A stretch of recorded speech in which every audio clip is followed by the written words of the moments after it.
What's going on, guys? Welcome back to the channel. Today I'm going to be doing a transmission fluid change as well as the transmission filter on my 6.7 Powerstroke. This here is a 2013. I want to say this is the original fluid, but I'm not 100% sure. We are sitting at 162,000 on the clock. I've got to drive this thing almost an hour to get home. So this trans fluid is going to get all the way to 200 degrees, so I'm probably going to have to let it sit for like an hour so I don't kill myself with burning fluid. So once we get home and let this cool off, I'll pull the plug out. We'll see how it looks. It looks clean on the dipstick, but it'll be interesting to see if there's anything on the magnet next to the drain bolt. So let's get home and check out what this trans fluid is going to be looking like. And we made it home, sitting at 199 degrees trans temperature, which is just lovely. So I guess there's the miles. I'm about to write it down anyway. Alright, so I'm gonna leave this sit for probably an hour or so, and then I'll come back and drain this fluid and we'll see what it looks like. Right here, I'll show you what we got. I guess these are going everywhere. I was a little low when I went to change this. When I did my secondary cooling system flush and I first got it, I had some left over and I went to change out the primary. So it was the original in there too, and I didn't have quite enough, but now I'll have it all the way full. Nice Motorcraft transmission filter. And then I went with, I believe, 10 quarts of some Mercon LV. It's been pushing about 2 hours now.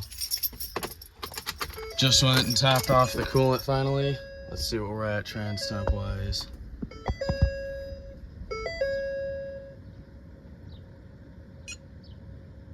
Oh. 154, I'll call that good. Just gonna try not to touch it too much. Before we start, this is the nasty bucket I'm draining this into, so don't clown me in the comments for having really dirty fluid, because that bucket was already nasty. Let's get this dropped. Here we are. It's still pretty warm to the touch. Hopefully I don't regret this. Let's see.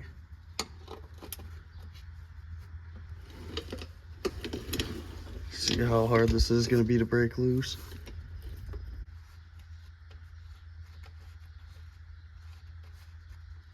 We try to put a little pressure up on it to stop it from oozing out so bad once it gets loose.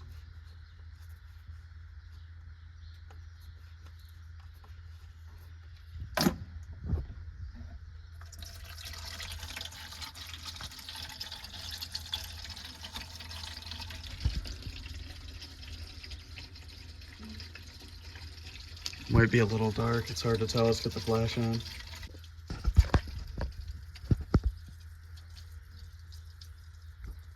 Yeah, probably not a bad idea that I'm changing this. While I'm at it, I almost forgot to pull this out.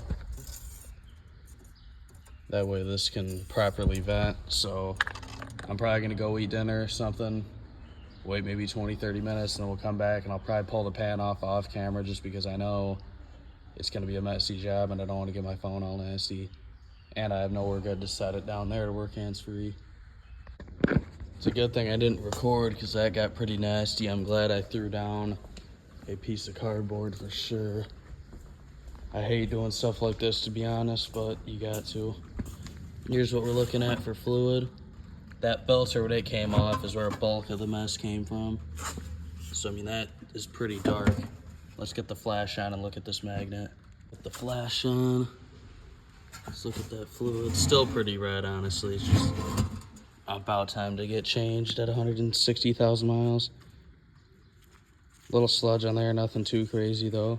I'm gonna get all this cleaned up, throw the new filter in. If you're trying to do this, we got, it just pushes in up top with the O-ring, and then you line up and install these 3 8mm bolts. I took them off with the impact. I'm probably gonna put them in by hand wrench and just do hand tight. And once I get the new filter and get it to stop dripping, I'm gonna throw a fresh mat down there probably.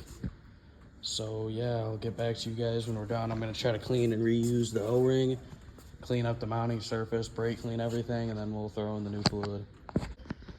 All right, so that was really fun.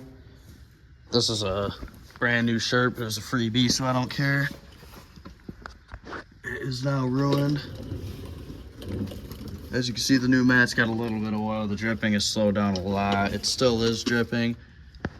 Right here, you can see our Minty 6R140. You see all them, it looks like the gears or the clutch backs or whatever up in there. I don't really know much about how these things work, but this thing is definitely a behemoth of a transmission. I went ahead and brake cleaned off with a rag on the very edge. The video I seen, I'll see if I can remember what his name was, but he said not to get any, or not to even touch any of these plugs here. I think those would be some kind of shift solenoid, so I just left them alone and just put brake clean on a rag and wiped it on the outside without getting any drips on my phone. I'll see there's that bolt is short, the bolt on the same spot on the other side is short, and then this one's the long one. And I just used a ratchet with my extension on it and used just kind of a click of the wrist thing, so hopefully that's going to be tight enough. I almost feel like I'll be taking a shower before test driving this thing. This is a pretty messy job. As you can see here, I also went ahead and cleaned out the inside of the pan nice and good. Got that magnet looking minty and back inside. And then I just wiped the gasket down with a rag. I didn't use any brake clean on it because I didn't want to risk maybe drying it out because it's supposed to be reusable, so I'm going to reuse it. So now I'm just going to keep it like that and hope it doesn't slide around and start getting some bolts in. I'll probably snug them with the impact to make it faster so you're not spinning them forever. Actually, screw that. I'm just going to go ahead and go by hand the whole way because I don't want to strip these out and have a trans leak. And then I have to drill and tap this and drain all the fluid out again. I don't want to have to do anything to this trans again for years since this is a really nasty job. So I'll be back once that trans pan is reinstalled, and I'm just going to tighten it to a click of the wrist thing again with the small ratchet. In case any of you guys are trying to do this yourself and looking to see how I did it, let's see if I can get a 0.5x. So I basically got a couple random ones in and snugged down, and then I hand started them all, got them all till they were snugged, and then I went around in a cross pattern. So I went like this one, that one, that one, that one, that one, all the way out until I got them all. And then I went around again just to confirm, and I basically just snugged them up with the wrist. Don't go crazy on these because I'm pretty sure you could break them really easy, and you're not going to have fun pulling this back off and having to drill and tap this and have a mismatch bolt. It's just not worth it. So take your time, do it by hand. Same with this. I just tightened it down with a hand wrench.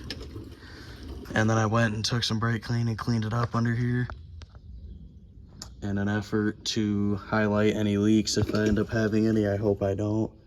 Then I cleaned off this rail too that was full of fluid from when I first drained it. So that's what we're looking at. I'm gonna clean up the tools, clean myself up a little bit, maybe switch my shirt, and then we'll go to putting fluid in.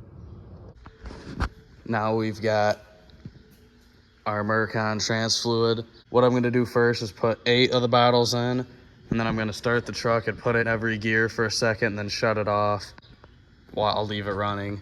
But then I'll check again.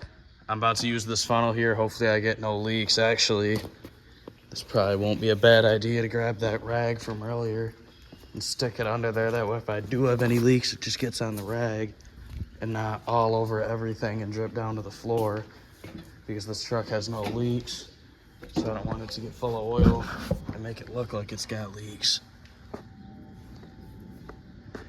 That'll do. So I'll get back with you guys once I've got all 8 bottles in. Here we are throwing bottle number 2 in. I got the wire up there kind of held in there. Honestly, if I smacked it with my hand, it would fall, so I'm just going to pour it nice and slow. But that nice cherry red fluid's what we want to see right there. A lot cleaner than what came out of it. I noticed for some reason on my dipstick it only shows a hot fill, not a hot and a cold. So this is gonna be fun. I'll have to probably get this thing nice and warm because I heard this stuff expands quite a bit.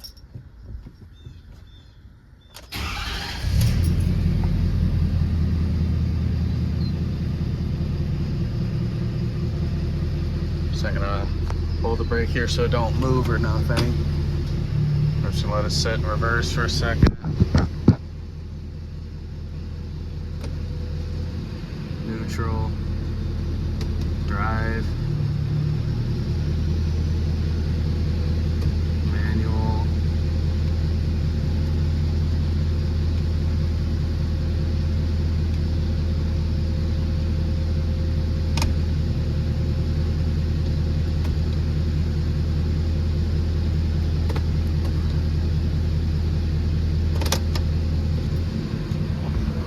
Now I'm gonna check on these fluids, do that a couple times, then we'll take it for a test drive. I have 9 quarts in there currently. It's looking a little overfilled, but now I gotta road test this thing and get it through all the gears, so hopefully that'll fix it. Also, had the wheels locked on the top side creeper, but even though they were locked though, in typical me fashion, I managed to screw up the ranch hand a little bit, which is sick, dog. So let's rip this joint real quick. We gotta get her through all the gears. So let's hop in. Yikes, the trans isn't even necessarily warm yet, so hopefully this shit sucks down, because otherwise I'm gonna have fun trying to get some back out.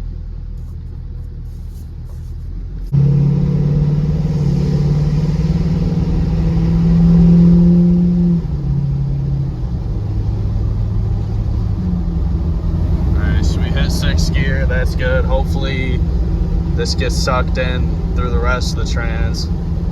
I heard that these LV, I think low viscosity transmission fluids, like to expand a lot when they get hot, and we're still 60 degrees away from operating temperatures. That has me a little nervous, especially being that we're already a little past the full line.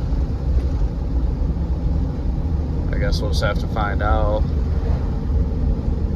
So far, at least seems to be shifting the same. A lot of idiots on Facebook I've seen will say like you'll blow your transmission from changing the fluid, but that's the dumbest thing I've probably ever heard, since as long as you maintain your truck, how would that hurt it? They seem to say that the old fluid had grit in there that'll make the clutches engage, and all I can say about that statement is if your trans is holding on by dirty fluid, that boy was junk anyway, so just move on and blow it up.